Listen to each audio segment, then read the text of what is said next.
Kolmas vuorokausi. Hämeenpuisto, vesisade. Rättärin tuulilasi oli sateenjäljiltä huurussa. Hengitin kosteaa kesäilmaa hiljalleen. Lasit huurtuivat hengitykseni mukaan. Tuijotin pilveä ja isoa seetä. Pilvi. Bändi vuodelta 1969. Sininen sattui jo silmiini. En uskaltanut nousta autostani. Valkoinen rättäri Hämeenpuistossa sinänsä oli jo poikkeama, joka ei kuulunut näkymään.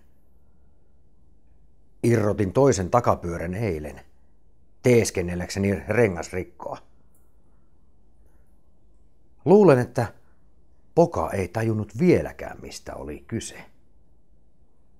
Istuin ja yritin pysyä hereillä.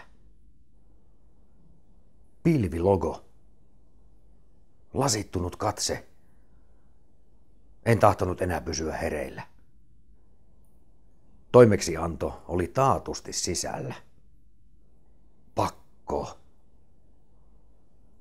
Tunnit etenivät kuin kotimainen junafirma pätkien. Ihmisiä valui hotellin aulan läpi kuntosalille. En ymmärrä miksi.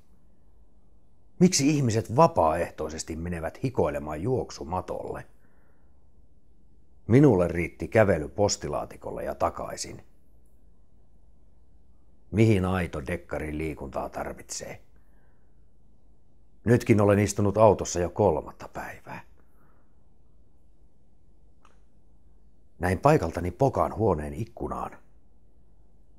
Hotellipuistossa. Valot syttyvät ja sammuvat. En enää ollut varma vuorokauden ajasta. Mutta olin varma, että saisin pokani nalkkiin hetkenä minä hyvänsä.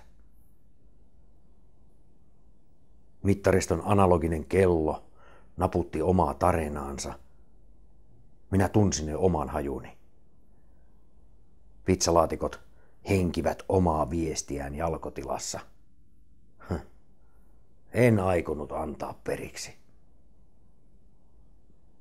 Havahdun koputukseen. Uudelleen.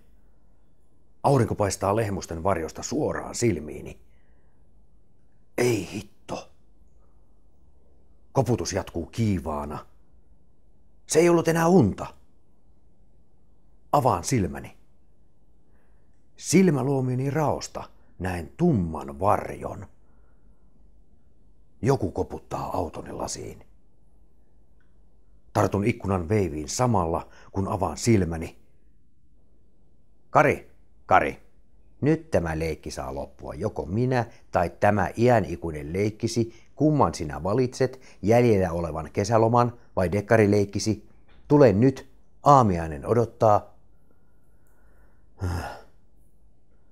Poka on aina oikeassa.